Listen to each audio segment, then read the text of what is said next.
और यदि कर्म ज्ञान भक्ति में लगे हुए, कर्म करके, जप तप इत्यादि करके, तीर्थ करके, व्रत करके, यज्ञ यागादि करके, दान दक्षिणा दे करके, तीर्थवास करके मोक्ष प्राप्त करेंगे,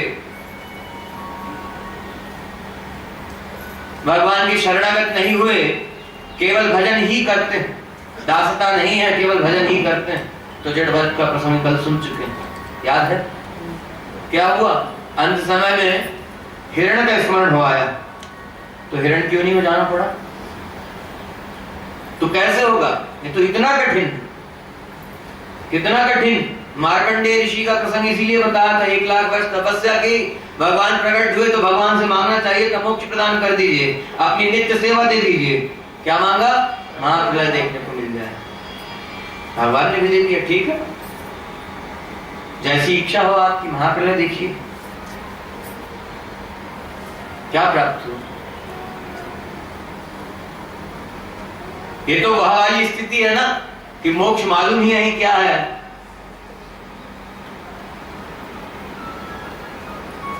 वहां सुखदेव जी ने कहा, अकामा सर्व कामो वा मोक्ष काम उदारधि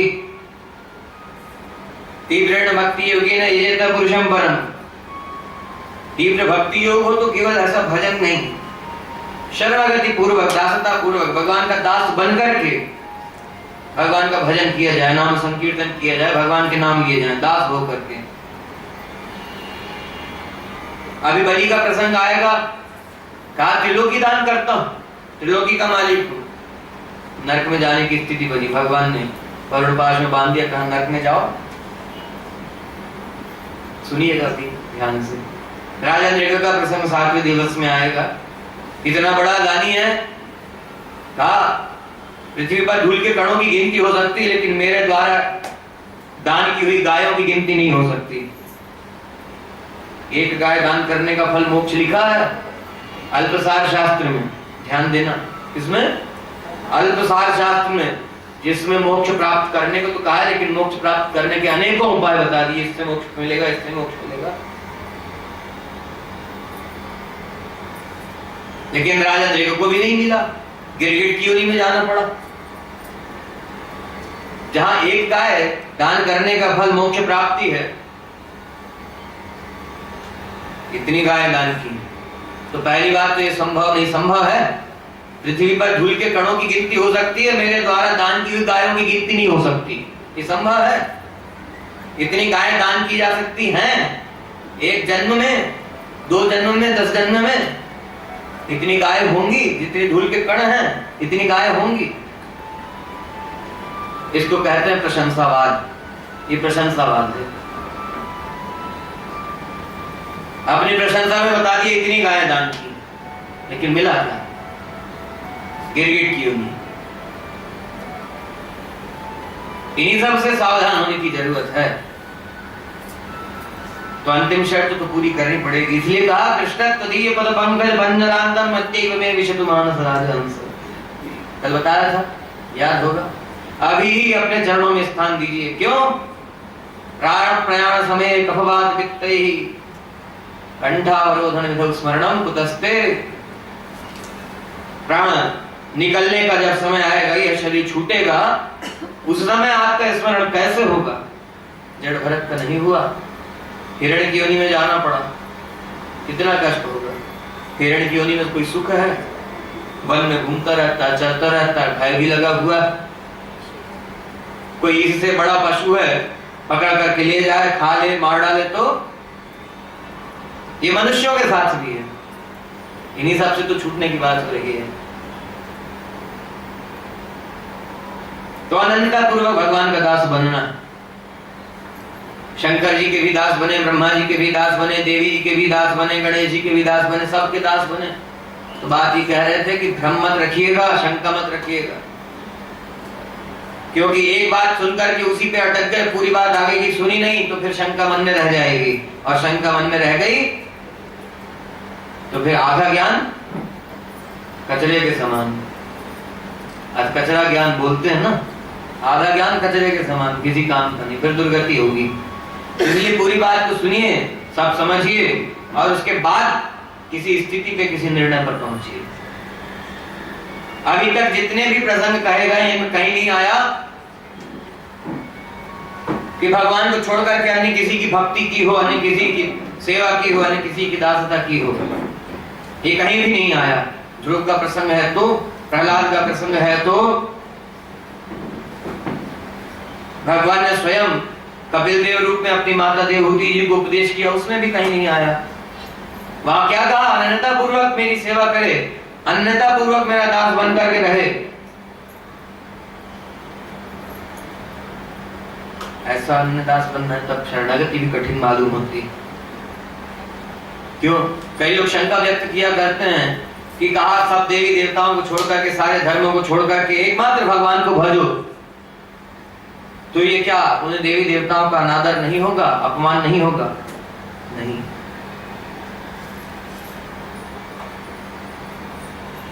अपने पिता की सेवा करता हो और बाजू में और कोई बैठे हैं पिताजी के मिलने वाले, पिताजी के कोई संबंधी जो पिताजी से छोटे ही हैं या कोई भी हैं, पिताजी बैठे हैं साथ में कोई और भी बैठा, तो सबसे पहले सेवा करना किसकी ड्यूटी बनती? पिताजी की। लेकिन यहाँ बात क्या है? प्राप्त करना है मोक्ष, तो मोक्ष प्राप्त करने के लिए जिसकी सेवा करने की आवश्यकता है, जो दे सकता है वही देगा। कौन देगा? भगवान नारायण, क्योंकि वही मोक्ष के मालिक हैं। सुखदेव जी ने वही समझाया, व्यास जी ने वही कहा। आगे राजा मुचकुंद से देवताओं ने कहा, वरम ऋणीश्वर भद्रमते ऋते कैवल्य मद्दिना, मोक्ष को छोड़ करके कुछ भी वरदान मांगो। क्यों? एक भगवान विष्णु, उस मोक्ष के मालिक ईश्वर एकमात्र भगवान विष्णु ही हैं, अर्थात वही मोक्ष प्रदान कर सकते, हम लोग मोक्ष प्रदान कर नहीं सकते। कल नारद जी ने ध्रुव को कहा, धर्मार्थ काम मोक्षाख्यम यह इच्छेच्छ्रय आत्मना एकमेव हरे तत्र कारणम पाद सेवनम। उन हरि की, उन भगवान नारायण की चरण सेवा ही, उनकी दासता करना ही, उनका शरणगत दास बनना ही मोक्ष प्राप्ति में कारण है, मोक्ष प्राप्ति के लिए सर्वश्रेष्ठ उपाय है। एकमेव हरे तत्र कारणम पाद सेवनम। सुखदेव जी महाराज ने बताया परीक्षित को यह कह करके, और अपने पिताजी की कोई सेवा करता रहे, बाजू में कोई और बैठा हो, तो ये उसका अनादर अपमान होगा। पिताजी की सेवा करना, पिताजी को भजना, पिताजी की पूजा करना किसी और का अपमान होगा, अनादर होगा? बोलिए। और पहले दिन से सुन रहे हैं, परम पिता परमेश्वर जगदीश्वर भगवान नारायण, परम पिता परमेश्वर भगवान श्री कृष्ण, भगवान कौन है यह भी बता चुके हैं। सर्वशक्ति संपन्न हो, सर्वसमर्थ हो, सर्वज्ञ हो, वह भगवान है। रक्षा पालन इत्यादि सृष्टि करना, रक्षा करना और संहार करना, यह सब जो कर सके, कर्म का फल जो प्रदान करे, वो भगवान है। भगवान ने क्या कहा श्रीमद् भगवद गीता में? कर्मण्येवाधिकारस्ते मा फलेषु कदाचन। और यही बात भगवान ने स्वयं लक्ष्मी जी से भी कही, जिसको कह करके हमारे दादा गुरु श्री स्वामी सीतारामाचार्य जी महाराज ने समझाया। एका मुष्मिकीं चिंतां नैव कुर्यात् कदाचन, एकम तु सदा भाव्य पूर्वाचरित कर्मणा। आमुष्मिकीं तथा कृष्ण स्वयमेव करिष्यति। इस लोक के विषय में चिंता मत करो। एका मुष्मिकीं चिंतां नैव कुर्यात् कदाचन, एकम तु सदा भाव्य पूर्वाचरित कर्मणा। पूर्व जन्म में या पूर्व कर्म में, पूर्व कर्म जो जो कर चुके हैं, पूर्व जन्म में जो जो कर्म किए हैं, उसके फलस्वरूप इस शरीर से जो कुछ भोगना है, प्राप्त करना, वो मिलेगा, सुख अथवा दुख।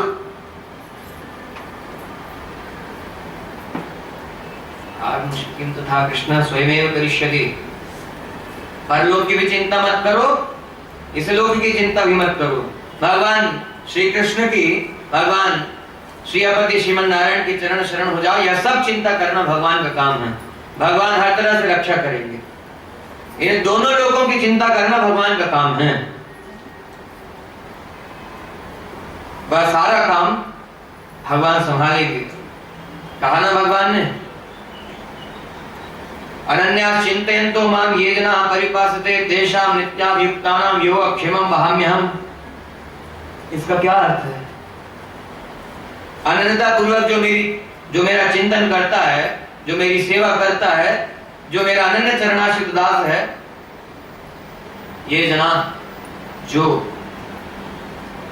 सबके लिए नहीं कहा, जो मेरा अनन्य चरणाश्रित दास है, अनन्या चिंतयन्तो मां ये जना पर्युपासते, जो अनन्यता पूर्वक मेरी उपासना, मेरी सेवा, मेरी पूजा करता है, तेषां नित्याभियुक्तानां योगक्षेमं वहाम्यहम्।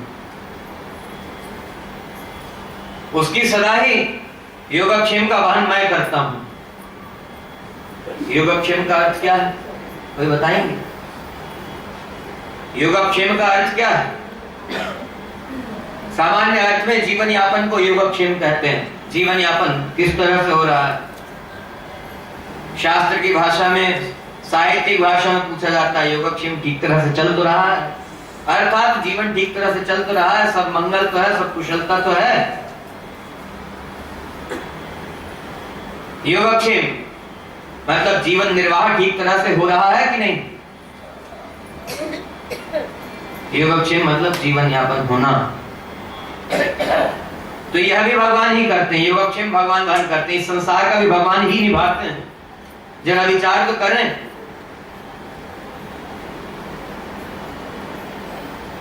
भगवान ने इतने तरह के पदार्थ बनाए, तमाम तरह के अन्न बनाए, दूध बनाया, फल बनाए, जल बनाया, यह सब भगवान ने ही बनाया।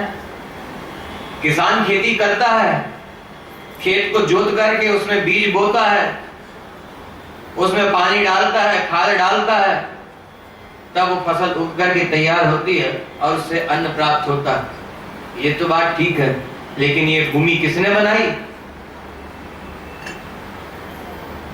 पृथ्वी को बनाने वाला कौन है? भगवान ने बनाया। और ये ऐसा पहले दिन में सुन चुके हैं, दूसरे दिन में भी सुन चुके हैं। सब कुछ भगवान से ही उत्पन्न हुआ। जल भगवान ने बनाया, अन्न भगवान ने बनाया। अन्न नहीं होता तो किसान क्या बोता? जमीन खोद करके उसमें क्या लगाता? अन्न है, भगवान ने बनाया, तब तो उसको बोता जमीन में। भगवान ने गाय बनाई, गाय के अन्न में दूध किसने बनाया? किसने बनाया? सब कुछ खाती है, जो हमारे लिए किसी भी तरह से खाने योग्य नहीं है, पाने योग्य नहीं, वह सब कुछ खाती है। घास खाती है, पत्तियां खाती है, भूसा खाती है। जिसका अनाज निकाल करके हम लोग अपने लिए रख लेते हैं, गेहूं ला करके घर में रख लेते हैं, उसका बिल्कुल निकला हुआ कचरा जो है भूसा, वो गाय खाती है। और क्या देती है? सबसे अच्छा पदार्थ, जो खाने पीने में जो सबसे अच्छा पदार्थ है, दूध, वो देती है। इस किसने बनाया? भगवान ने। उस अन्न को पा करके, जल को पी करके, गाय के शरीर से जो दूध प्राप्त होता है उसको पी करके हृष्ट पुष्ट होते हैं, स्वस्थ होते हैं, उससे बुद्धि विकसित होती है, शरीर विकसित होता है, तब कोई कर्म करने के योग्य बनते हैं। बुद्धि तब चलती है कि कौन सा काम करें जिससे सफलता मिले, कुछ धन प्राप्त हो, अन्न प्राप्त हो। ये सब कहां से आया? भगवान ने शरीर बनाया है, सबका शरीर है, पशु पक्षियों का भी है, कीट पतंग का भी है, मनुष्य का शरीर बनाया। ऐसी बुद्धि भगवान ने मनुष्य को दी। कोई और करता है? कोई और करता है इसको? मनुष्य करता है। बुद्धि भगवान ने बनाई। बुद्धि और किसने बनाई? तो सब कुछ भगवान का ही दिया हुआ। और भगवान के द्वारा योगक्षेम वहन करना। अब यहां अंतर स्पष्ट करना कि यहां इस लोक का तो भगवान ने सब कुछ दिया ही है। किसको किसको दिया? सांसारिक योगक्षेम तो भगवान हर किसी का वहन कर रहे हैं, पशु पक्षी का भी कर रहे हैं, कीट पतंग का भी कर रहे हैं। जो भगवान का दास नहीं, जो भगवान का भक्त नहीं है, जिसकी भगवान के चरणों में निष्ठा नहीं है, उसका वहन नहीं कर रहे हैं। वो भी खा ही रहा है, वो भी महल मकान में रह ही रहा है, कपड़े पहन ही रहा है, धन कमा ही रहा है, उसको भी सब प्राप्त है। जो नास्तिक है उसको भी सब प्राप्त है। तो आधी बात सुनकर के फिर शंका हो सकती है कि तब नास्तिक रहना अच्छा, जब सभी मिल ही रहा है तो आ सकता है ना मन में। लेकिन ये यही सुधार करने की जरूरत है। आधी बात सुन करके दिमाग में बिठाना नहीं, पूरी बात सुन करके उसका सार ग्रहण करना है। अर्थात सांसारिक योगक्षेम, इस लोक का योगक्षेम जो है वो भगवान सबका वहन कर रहे हैं। खाने को उसको भी मिल रहा है जो भगवान की सेवा पूजा नहीं करता, पहनने को उसको भी मिल रहा है जो भगवान को कपड़ा नहीं चढ़ाता, भगवान को कभी कपड़ा बना करके पहनाता नहीं। दूध वो भी पी रहा है जो भगवान को कभी दूध भोग लगाता नहीं। जल उसको भी मिल रहा है जिसने जल से कभी भगवान को स्नान नहीं कराया, कभी भगवान को जल पीने के लिए नहीं रखा। और नाना प्रकार के सुख की सामग्रियां, भोग की सामग्रियां हर किसी को प्राप्त हैं। जिसका जैसा कर्म प्रारब्ध है उसको वैसा वैसा प्राप्त है। ब्रह्मा को वो शक्ति कहां से मिली? बताया था ना, ब्रह्मा उत्पन्न हुए भगवान के नाभि कमल से। कमल पुष्प के ऊपर बैठ करके चारों तरफ निहारते रहे तो चारों दिशाओं में सिर होगा, चार मुख होगा, चतुर्मुख होगा ब्रह्मा उस दिन से। तपस्या की, ये जानने के लिए मैं कौन हूं, कहां से आया हूं, मेरे उत्पन्न होने का उद्देश्य क्या है, तो भगवान ने बताया। वेद का अध्ययन कराया, सृष्टि करने की शिक्षा भगवान ने दी।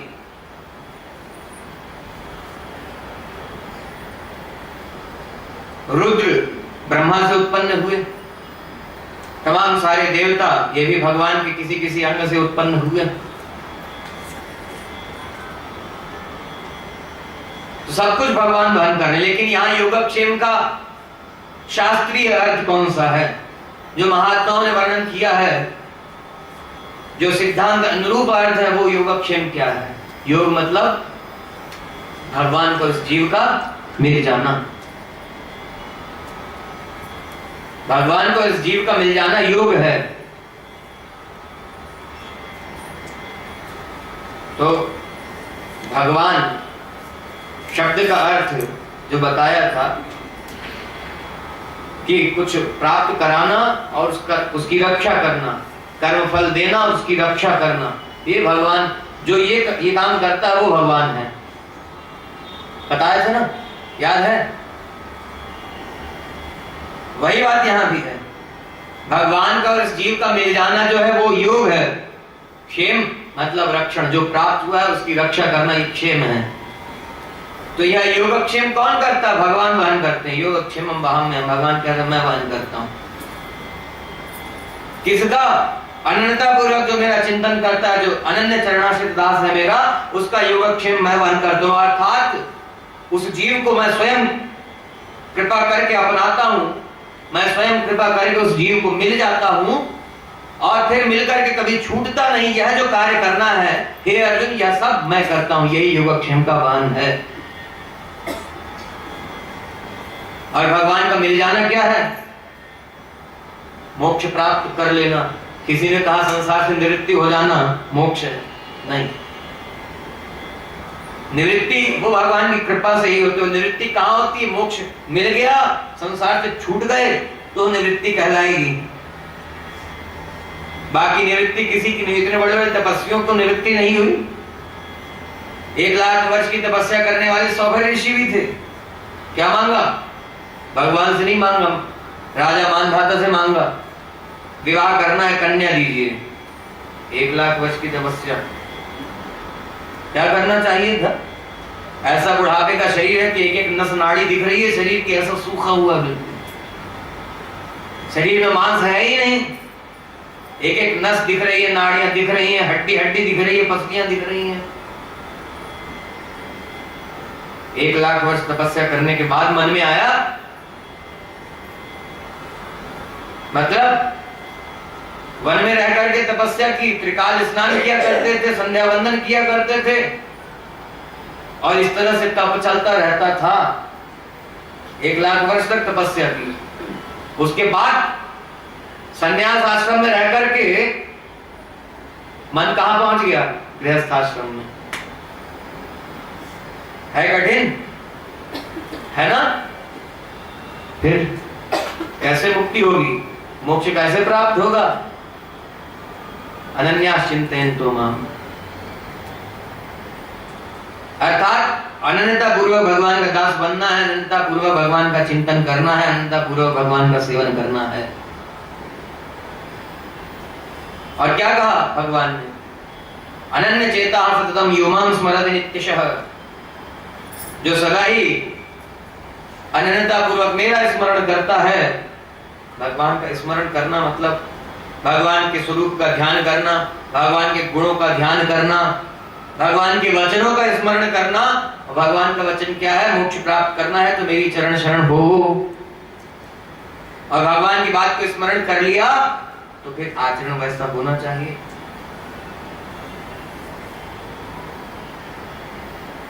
अनन्यता पूर्वक भगवान का स्मरण, अनन्यता पूर्वक भगवान की शरणागति। अनन्यता, अनन्य शब्द का अर्थ याद है? परसों बताया था ना, अन्य अनन्य।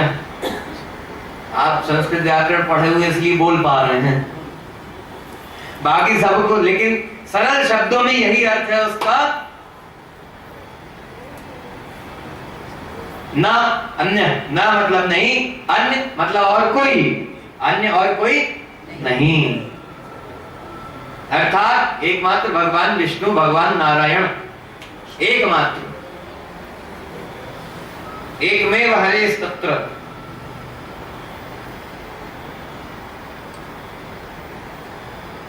ऐसा अनन्यदास बनना, भगवान को छोड़ करके अन्य किसी में मन लगाना नहीं, भगवान को छोड़ करके अन्य किसी का भजन पूजन करना नहीं, अन्य किसी का दर्शन करना नहीं।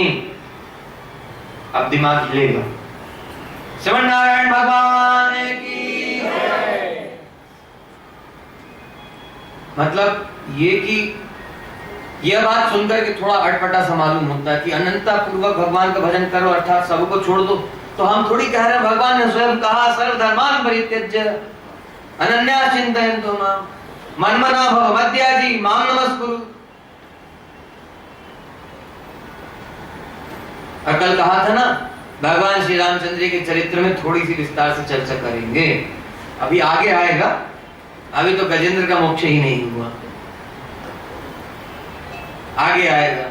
भगवान ने कहा सुग्रीव से, सकृदेव प्रपन्नाय तवास्मि जयाचते, आपका ही दास हूं, आपकी ही शरण होता हूं, आपकी ही। ये ही शब्द संस्कृत में एव शब्द, मामेव ये प्रपद्यन्ते माया में ताम तरन्ति ते, जो मुझे ही भजता है वो मेरी माया से मुक्त हो जाता है, इस बड़ी दुस्तर माया से छूट जाता है, संसार सागर से छूट जाता है। मामेव ये प्रपद्यन्ते माया में ताम तरन्ति ते, कौन? मामेव प्रपद्यन्ते, जो मुझे ही भजता है वे लोग, ते का मतलब वह जो मुझे ही भजता है, जो मेरी ही प्रपत्ति करता है। माया में ताम तरन्ति ते। और 7वें दिन में बताएंगे शंकर जी ने इस शरणागति के विषय में क्या कहा है, क्योंकि उसी दिन वह प्रसंग आएगा।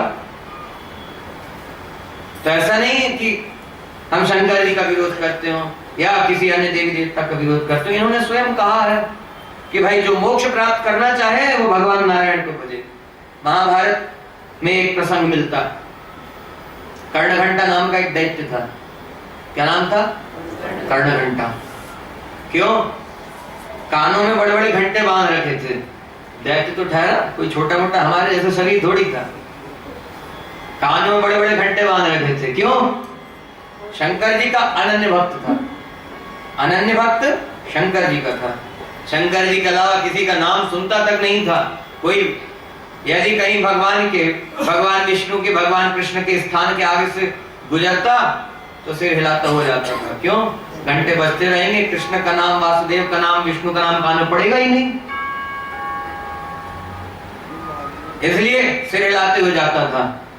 कान में घंटे इसलिए बांध रखे थे, कोई भगवान विष्णु का या किसी अन्य देवता का नाम लेगा, शंकर जी को छोड़ करके किसी और का नाम लेगा तो सिर हिला दूंगा, नाम सुनना भी नहीं पड़ेगा। ऐसा अनन्य भक्त था। शंकर जी प्रसन्न हुए, एक दिन कहा वरदान मांगो। कर्णघंटा ने कहा मोक्ष प्रदान कर दीजिए। शंकर जी ने कहा मोक्ष प्राप्त करना चाहते हो, वो मैं नहीं प्रदान कर सकता। क्यों? पूछा आप मोक्ष प्रदान नहीं कर सकते तो फिर? बोले भगवान नारायण की चरण शरण में जाओ, भगवान नारायण मोक्ष प्रदान करेंगे, वही उस मोक्ष के मालिक हैं, उस मोक्ष के अधिपति हैं, स्वामी हैं, वो मोक्ष प्रदान कर सकते हैं, उनकी चरण शरण में जाओ। उदास हो गया कर्णघंटा। ध्यान दीजिए, कहा भगवान नारायण की चरण शरण में जाओ, फिर क्या करें?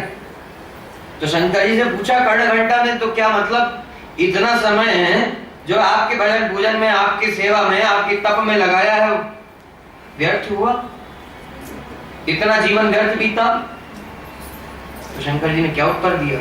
कहा यदि मोक्ष प्राप्त करना चाहते हो तो फिर निश्चित ही तुम्हारा इतना समय व्यर्थ हुआ। क्यों? क्योंकि मोक्ष प्रदान मैं नहीं कर सकता, मोक्ष तो भगवान नारायण प्रदान कर सकते हैं। कहा तब क्या करूं? कहा भगवान बद्रिकाश्रम में विराज रहे हैं इस समय, उन्हीं के चरण शरण में चले जाओ। सारे अंग को झाड़ लिया कर्णघंटा ने, शंकर जी के जो चिन्ह हैं सब लगा रखा था, भभूत लगा रखी थी पूरे शरीर में, पूरे अंग में, सब झाड़ दिया। और शंकर जी ने बताया था बद्रिकाश्रम में भगवान नारायण विराज रहे हैं, उनके चरण शरण में चले जाओ, वह तुम्हें मोक्ष प्रदान कर देंगे, मुक्ति प्रदान कर देंगे। बद्रिकाश्रम में पहुंचा, भगवान नारायण को साष्टांग प्रणाम करके अपने अनन्य गतित्व का निवेदन किया। कहा मोक्ष प्राप्त करना चाहता था, शंकर जी प्रसन्न हुए, लेकिन मना कर दिया कि मैं मोक्ष प्रदान नहीं कर सकता, भगवान नारायण की चरण शरण में जाओ। इसलिए प्रभु आपकी चरण शरण आया। भगवान ने उस कर्णघंटा को मुक्ति प्रदान कर दी, सायुज्य मुक्ति प्रदान की। बद्रीनारायण का दर्शन किसने किसने किया? यदि ध्यान से दर्शन किया होगा तो देखा होगा भगवान के चरणों में, भगवान की सन्निधि में भगवान पे भक्त भी बैठा हुआ, याद है? नहीं। फिर कभी दर्शन करने का मौका लगे तो जरूर ध्यान दीजिएगा। भगवान बद्रीनारायण के चरणों में, उनकी सन्निधि में एक भक्त भी बैठा हुआ है नीचे, वही कर्णघंटा जिसको सायुज्य मुक्ति प्रदान कर दी भगवान ने। सामीप्य सदा अपने साथ में रखते हैं भगवान, दूर करते ही नहीं, सदा उनके साथ ही रहा करता, उनके चरणों में रहा करता। शंकर जी स्वयं कह रहे हैं मैं मोक्ष प्रदान नहीं कर सकता। आज जो लोग प्रथम दिवस आए, पहले निर्णय कर लें मोक्ष प्राप्त करना है अथवा सांसारिक भोगों को प्राप्त करना है। क्योंकि इस संसार का जन्म मरण का चक्र तो लगा रहेगा और इस संसार का दुख भोगना पड़ेगा। यहाँ सुख के साथ दुख है या दुख के साथ सुख है? बताइए, सुख के साथ दुख है या दुख के साथ सुख है? दुख के साथ सुख है या सुख के साथ दुख है? दुख के साथ पक्का।